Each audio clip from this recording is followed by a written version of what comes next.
लीजिए दोस्तों, आप लोगों को 11th क्लास यानी कि 11वीं कक्षा की साइंस का जो पार्ट होता है बायो, उसका मैं आप लोगों को हैंड राइटिंग नोट्स प्रोवाइड करवा रहा हूँ। तो दोस्तों आप लोग ज़रूर से ज़रूर लाइक एवं सब्सक्राइब कर दीजिएगा, क्योंकि कितनों पढ़ लीजिए आपको बिना नोट्स का कुछ नहीं हो सकता है। रिवीजन के लिए भी काफ़ी इम्पोर्टेंट होता है। अब बाकी नोट्स के बिना सारा आप समझ लीजिए आपकी तैयारी की कुछ भी हिस्से आपके अंदर नहीं रहने वाला है। आप कितना ही पढ़ लेते हैं, विदाउट आपके नोट्स का कुछ होने वाला नहीं है। तो मैं ये पार्ट लेके आ रहा हूँ। नोट्स जो है हाथों के द्वारा लिखा गया है। इसी तरह मैं हर क्लास का आप लोगों को नोट्स प्रोवाइड कराऊँगा और अगले पार्ट का भी करवाऊँगा। बाकी इसको गौर से आपको देखना है, कोशिश करिए, नोट कर लीजिए, अच्छा रहेगा। बाकी चलते स्टार्ट करते हैं जीव विज्ञान, जिसको कहते हैं द लिविंग वर्ल्ड। जीव विज्ञान, जिसको बायोलॉजी के नाम से जानते हैं, विज्ञान की वो शाखा जिसके अंदर हम लोग क्या करते हैं, जीवों का अध्ययन करते हैं। बायो का मतलब होता है लिविंग, लिविंग मतलब होता है जीवित, जीव। लॉजी का मतलब होता है लॉजी मतलब कि स्टडी, मतलब अध्ययन करना। तो जीव विज्ञान की हम लोग दो शाखाएं के बारे में पढ़ेंगे। एक का नाम है वनस्पति विज्ञान, जिसको बॉटनी के नाम से भी जानते हैं। बॉटनी में क्या होता है, जीव विज्ञान की वो शाखा है, ब्रांच है, जिसके अंदर हम लोग क्या करते हैं, पेड़ पौधे का अध्ययन करते हैं। ठीक है। कभी कभी ये भी पूछ लेता है कि जो वनस्पति विज्ञान है, इनके फादर किसको कहते हैं, ये जनक के नाम से कौन जाना जाता है, तो याद रखिएगा थियोफ्रेस्टस को फादर ऑफ बॉटनी के नाम से जानते हैं। अब हम लोग बात करते हैं जंतु विज्ञान, जिसको जूलॉजी कहते हैं। तो जूलॉजी के तहत हम लोग जंतुओं के अध्ययन करते हैं और साथ ही साथ जंतु के विज्ञान जो फादर हैं जंतु विज्ञान के, वो हम लोग जानते होंगे, अरस्तु को कहते हैं। और ये भी क्या है, और जीव विज्ञान जो है, इनके भी फादर अरस्तु हैं। तो याद रखिएगा, जीव विज्ञान के भी बायोलॉजी या साथ ही साथ जो जंतु है, इन दोनों के फादर अरस्तु ही हैं।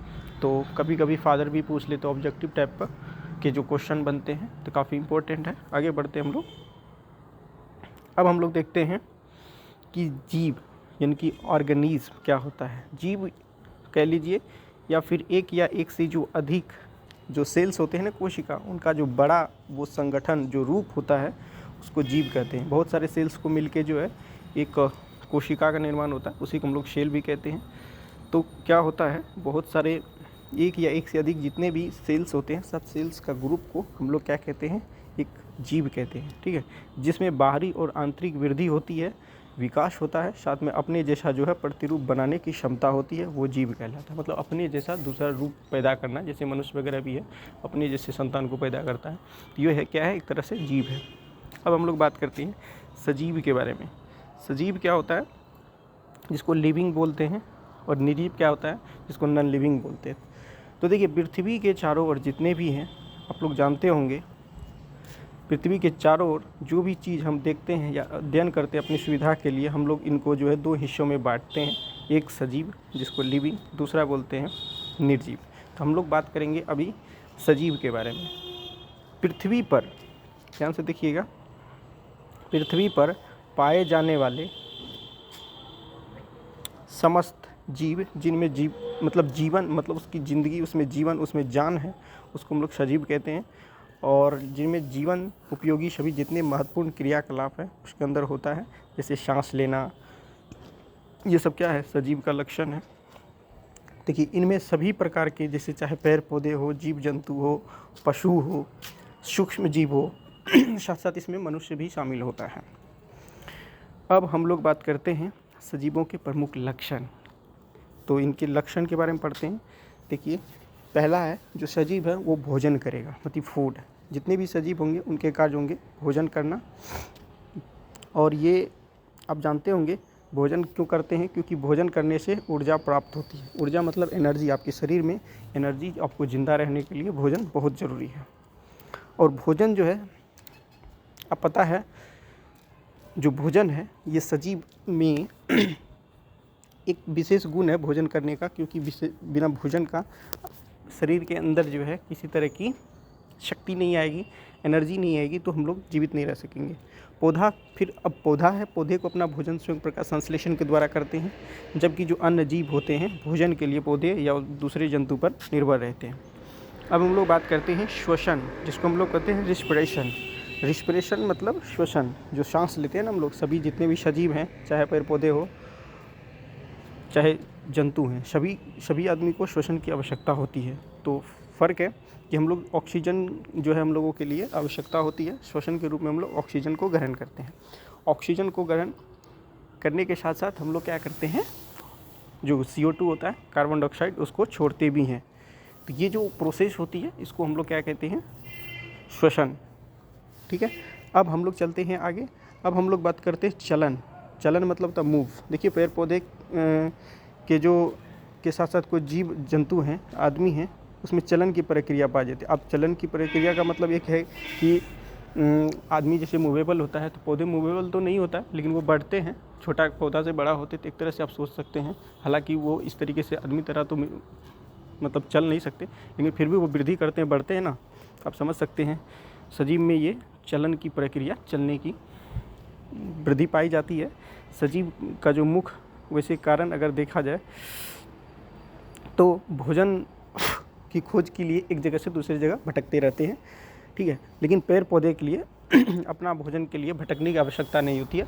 वो खुद जो है प्रकाश संश्लेषण यानी कि सूरज की रोशनी से, मतलब उनकी उपस्थिति में खुद से खाना बना लेते हैं। अब हम लोग बात करते हैं अगला लक्षण, जो कि वृद्धि होता है। जो वृद्धि का मतलब ग्रोथ होता है। जितने भी सजीव प्राणी होते हैं उनमें वृद्धि होती है, साथ साथ उसमें उम्र के साथ साथ उनमें काफ़ी सारी जो बदलाव आते हैं, साथ साथ जितना भी शारीरिक है चाहे मानसिक विकास है, ये सारे देखने को मिलता है। लेकिन जो निर्जीव हैं, मतलब जिसमें जीव ही नहीं है, तो उसमें इस तरीके का चीज़ देखने को नहीं मिलता है। अब अगला लक्षण हम लोग जो सिम्टम से वो देखते, मतलब इसकी जो अगला लक्षण है वो है प्रजनन। प्रजनन का मतलब होता है अपने जैसे बच्चे उत्पन्न करना, रिप्रोडक्शन कहते हैं जिसको। जितने भी सजीव है ना, वो प्रजनन करने की उनमें एक क्षमता होती है, गुण पाई जाती है, समझे। उनमें अपने समान जो है नए जीव उत्पन्न करने की क्षमता पाई जाती है, जिसमें वे अपने ही जैसे जीव को पैदा करते हैं, ठीक है। ये होता है प्रजनन, रिप्रोडक्शन।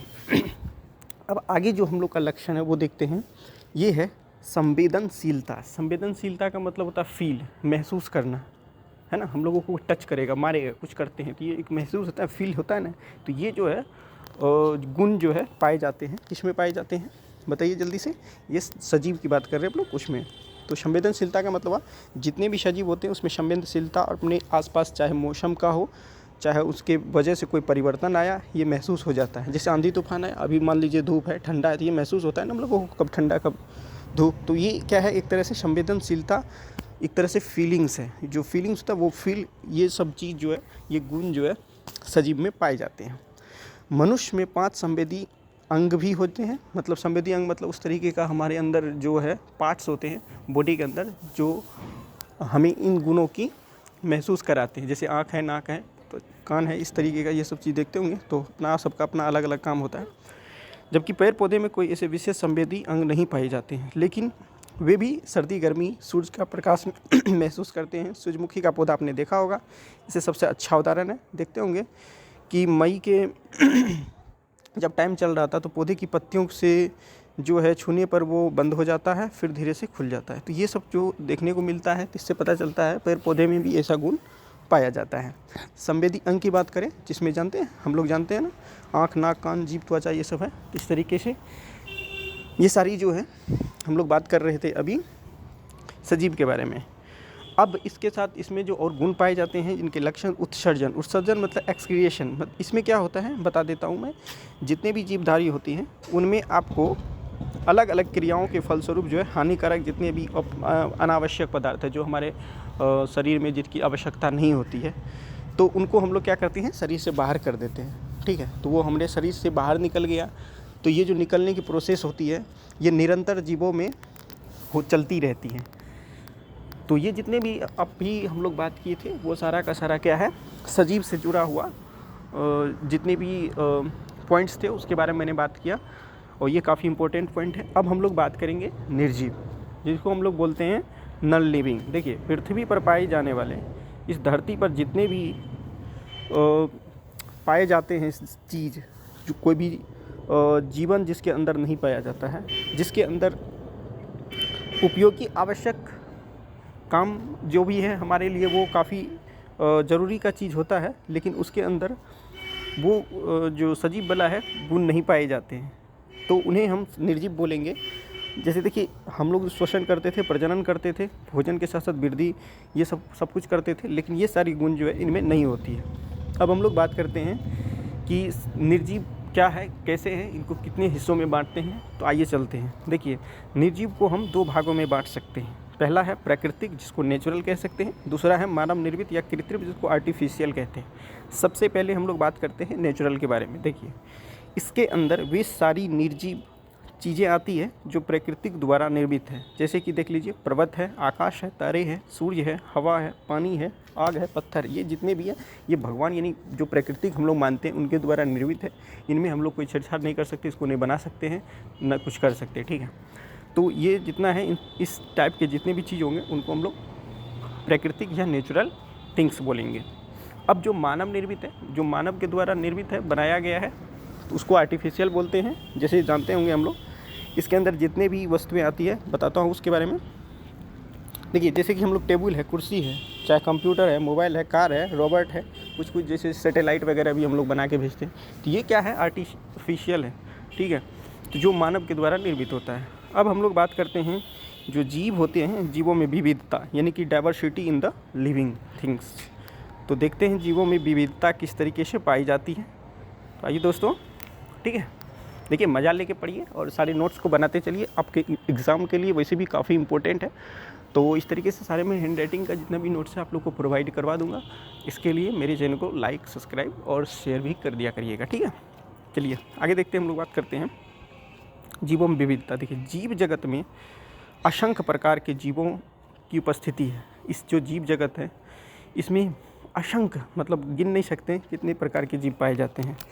तो जैव विविधता जो वो इस तरीके की जो कई जीव मतलब इस पृथ्वी पे यानी कि इस अर्थ पे पाया जाता है, हम लोग गिन नहीं सकते हैं। तो ये जितनी भी चीज़ हैं, अलग अलग प्रकार के जो जीव पाए जाते हैं, तो ये अलग अलग के जो जीव पाए जाते हैं वो भी अनगिनत। इसी प्रोसेस को हम लोग जैव विविधता कहते हैं। अलग अलग यानी विविध प्रकार के, है ना। इसलिए वैज्ञानिकों ने अब तक जो है अगर बात करें तो कुल मिला के 17 से 18 लाख जीवों का पता लगा चुके हैं और उनका जो है नामकरण भी कर चुका है। तो हम लोग चलिए थोड़ा सा बात कर लेते हैं। इनमें से लगभग 12 लाख जो है जाति जो जंतुओं की तथा 5 लाख जो है इसमें जातियाँ पादपों की है। तो देखिए, अभी तक जो साइंटिस्ट है उन्होंने कुल मिला के 12 लाख जातियाँ, जिसमें कि 12 लाख तो आपको जंतु हो गया, ठीक है। अब 5 लाख उसमें जो है जाति की बात करें जो पादप है ना, पादप को ढूंढ के उनका नामकरण कर चुके हैं साइंटिस्ट लोग। इनमें जो है कीटों की संख्या व जंतुओं व पादपों को मिला कर अगर बात की जाए तो इनमें कीटों की संख्या जो है जितने भी जंतु और पादप हैं उनको मिलाकर भी उससे अधिक है, समझ रहे हैं ना। तो कीटों की संख्या सबसे ज़्यादा। अब हम लोग बात करेंगे जीवधारियों का वर्गीकरण, क्लासिफिकेशन, है ना। तो ये इसके बारे में बायोलॉजिकल जो क्लासिफिकेशन है इनके बारे में आइए हम लोग बात करते हैं। देखिए दोस्तों, विश्व में मिलने वाले जीवों की जो संख्या है इस दुनिया में जितने भी हैं, चाहे वो इस विश्व के जितने भी जीव हैं उनकी संख्या ही नहीं बल्कि जो उनकी आकृति, आकार आदि बहुत तरह के ऐसे होते हैं, इतनी अधिक विविधता मिलती है, मतलब इतने तरह अलग अलग उसमें बदलाव मिलते हैं, अलग अलग प्रकार के उनके रूप हैं, आकार हैं। तो ये सब चीज़ अलग अलग प्रकार के मिलते हैं जो कि सामान्यता रूप से उनका जो है याद रखना संभव नहीं है। मान लीजिए ये इस रूप का है, वो उस रूप का, कितने रूप को याद करेंगे, तो उनको जो है याद रखना संभव नहीं है।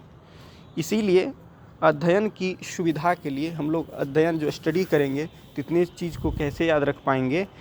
इन सारी चीज़ों को हम लोग किस तरीके से मतलब उस पर अध्ययन स्टडी कर पाएँ, तो उसके लिए कुछ न कुछ साइंटिस्ट लोग को करना ही पड़ेगा, तो ही तो पता कर पाएंगे कि हम लोग कैसे इसमें इसका वर्गीकरण या क्लासिफिकेशन कर पाएँ।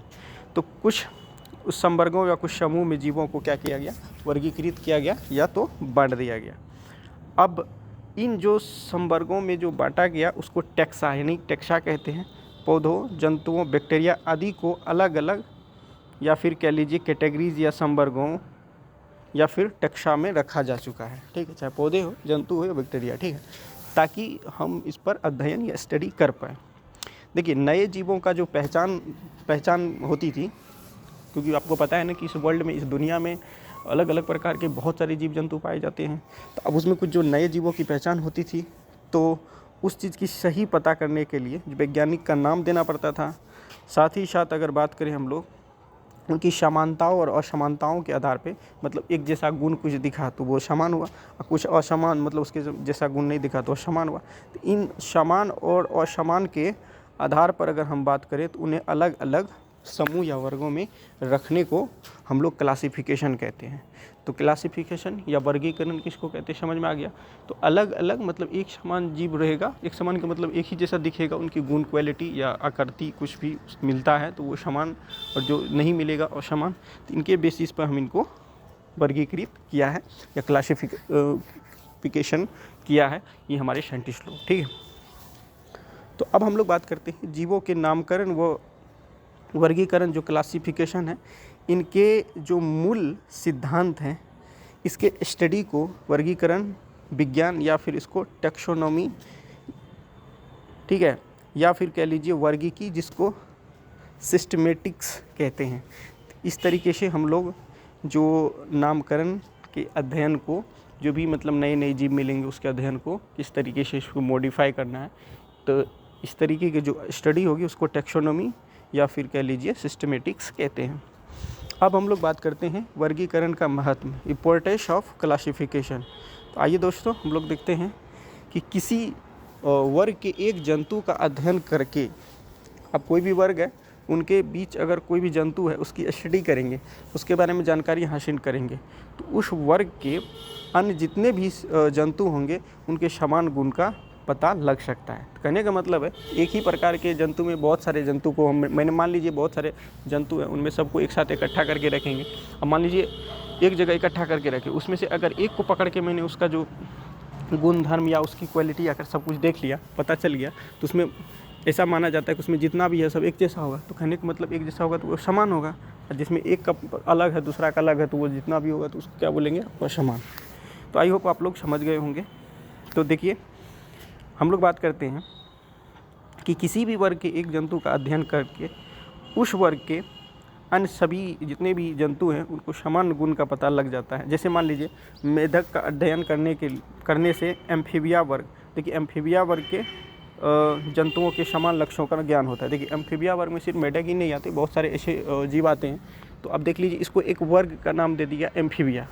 तो एम्फीबिया तक बहुत सारे जीव आते हैं, तो अब कुछ गुण मिला तो इसको डाल के एम्फीबिया में डाल दिया। मेढक में कुछ ऐसी गुण थी जो कि और सभी जीव में पाया जाता है, जिसकी वजह से उसको भी डाल के एम्फीबिया में डाल देता है। तो इस तरीके से ग्रुप बना लेता है ताकि सहूलियत हो समान गुण की वजह से, ठीक है। चलिए आप लोग देखिए, कुछ ऐसे भी जंतु हैं जिनमें दो वर्ग के कुछ लक्षण पाए जाते हैं ना, कुछ ऐसा इस गुण वाला वर्ग वाला भी है, दूसरा वर्ग वाला भी। तो जिसमें ऐसे जंतुओं को हम लोग संयोजी कहते हैं, संयोजी कड़ी कहते हैं, मतलब कुछ इसमें से कुछ उसमें से, है ना। तो जंतुओं के समूह का विकास क्रम का पता चलता है। अब हम लोग बात करते हैं, कुछ उदाहरण के द्वारा समझने की कोशिश करते हैं। देखिए, आप लोग पेरिपेटस का नाम सुना होगा। पेरिपेटस जो है उसमें जो एनिलिडा व एक हुआ आर्थ्रोपोडा, आपने नाम सुना होगा ये संघ के, तथा एक है आर्क्योपेटेरिक्स के जीवाश्म में, जो कि सरीसृप व पक्षी वर्ग के लक्षण पाए जाते हैं।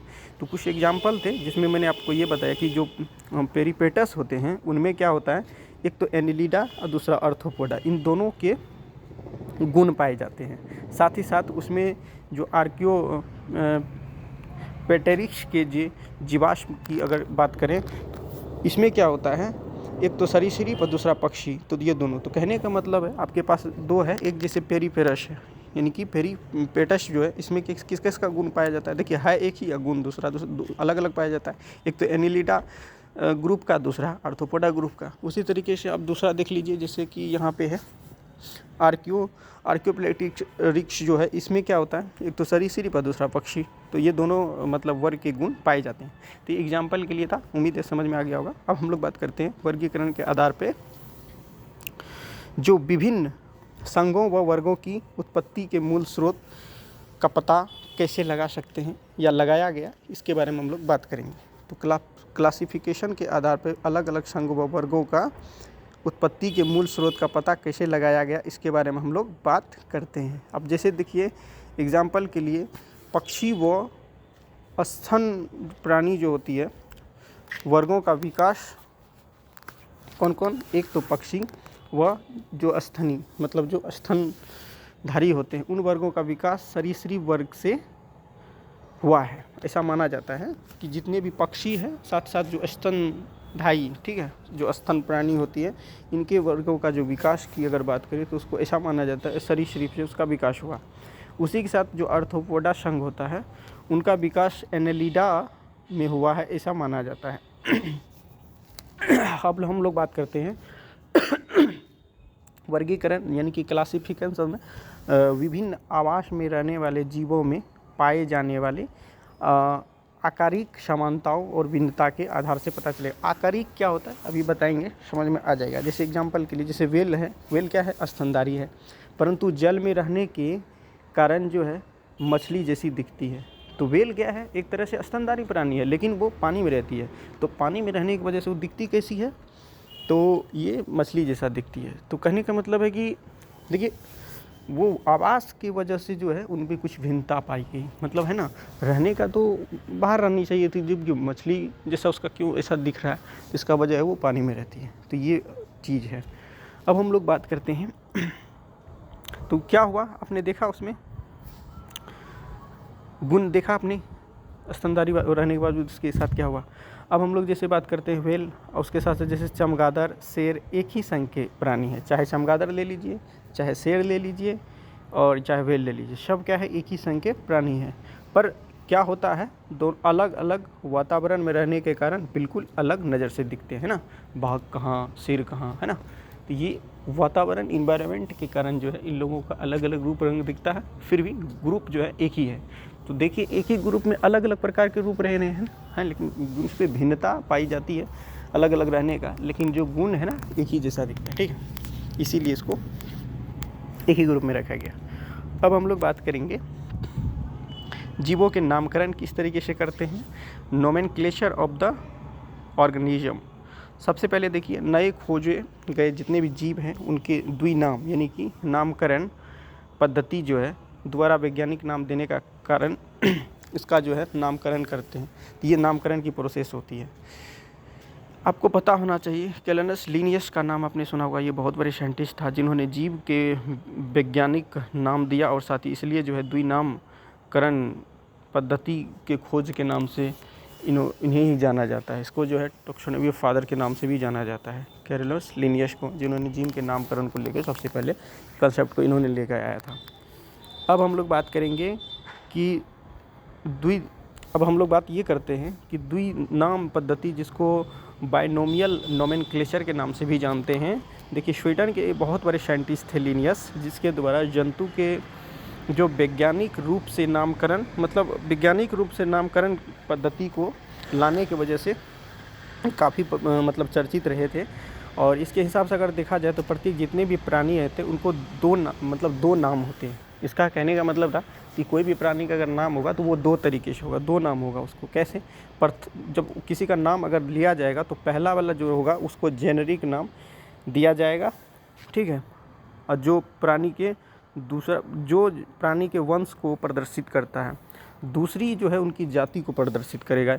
ये उनकी स्पीशीज़ नामक उसको स्पीशीज़ नामक एक नाम दिया गया था। तो जो लिनियस थे इनका कहना था कि अगर भी किसी भी प्राणी का अगर नाम देते हैं तो पहला वाला जो नाम होगा, जैसे कोई नाम किसी साइंटिफिक नाम देगा, उसका मतलब वैज्ञानिक नाम देगा, तो शुरू वाला नाम जो होगा वो जेनेरिक होगा, दूसरा जो है जाति को प्रदर्शित करेगा, ठीक है। तो पहला वाला वंश, दूसरा वाला जाति, ठीक है। तो जैसे देखिए बिल्ली का वैज्ञानिक का नाम होता है फेलिस डोमेस्टिकस, तो अब देखिए इसमें जो फेलिस है शुरू में, उसको तो वंश बोला जाता है, और डोमेस्टिकस जो है वो जाति का नाम। तो इस वजह से देखिए एक ही नाम में दो अलग अलग कैसे इसको याद रखना है। तो ये जो है कंसेप्ट लेके आए थे बाइनोमियल नोमेनक्लेचर था, ये लिनियस साहब थे, ये काफ़ी इंपॉर्टेंट थे, स्वीडिश के बहुत बड़े साइंटिस्ट थे। अब कुछ नाम है ये काफ़ी इंपॉर्टेंट है, पूछ लेते हैं तो याद रखिएगा। जैसे मेढक का होता है, इसका राणा टिग्राना होता है, ठीक है। तो ये राणा वंश का नाम और टिग्राना जो है जाति का नाम। इस तरह से याद रखिएगा बिल्ली का क्या होता है, फेलिस डोमेस्टिकस, ठीक है। इसी तरीके से चूहा है जिसको रेटट्स कहते हैं। इसी तरीके से देखिए शेर को फेलिस लियो कहते हैं। इसी तरीके से देखिए चीता को, इसको फेलिस टिग्रिस कहते हैं। इसी तरह से देखिए यहाँ पर मनुष्य का, जिसको होमो एक सेपियंस, तो होमो वंश हो गया और सेपियंस क्या हो गया, जाति हो गया। आई होप आप लोगों को सारी चीज़ समझ में आ गया होगा, कोई डाउट नहीं होगा। कोई अगर इस किसी तरह की डाउट हो तो कमेंट सेक्शन में बोलिएगा, तो उस पर ज़रूर अमल करेंगे। अब हम लोग ज़रा सा बात कर लेते हैं द्विधारी नाम की। अगर बात किए हैं तो सबसे पहले इसकी एक चीज़ और मैं बता दूं कि द्विधारी नाम के अंतर्गत जो कुछ नियम हैं उनको भी हम लोगों को फॉलो करना है। देखिए सभी जितने भी जीव हैं, ठीक, मतलब जितने भी जंतु हैं, उनका नाम जो है 2 शब्दों का होता है, ये ध्यान रखिएगा। द्विनाम पद्धति के जो अंतर्राष्ट्रीय लॉ है, मतलब ये नहीं है कि कुछ अपने मन से कर लीजिएगा। साइंटिस्ट ने जो कंसेप्ट को दिया उसको फॉलो करने के लिए जो अंतर्राष्ट्रीय इंटरनेशनल लेवल पे जो कुछ नियम तौर तरीके हैं, ये सब चीज़ फॉलो होगा तो ही वो उसका नामकरण हो सकता है। तो पहला क्या है, जितने भी सजीव होगा उसका नाम कितने अक्षर का होना चाहिए, 2 होना चाहिए।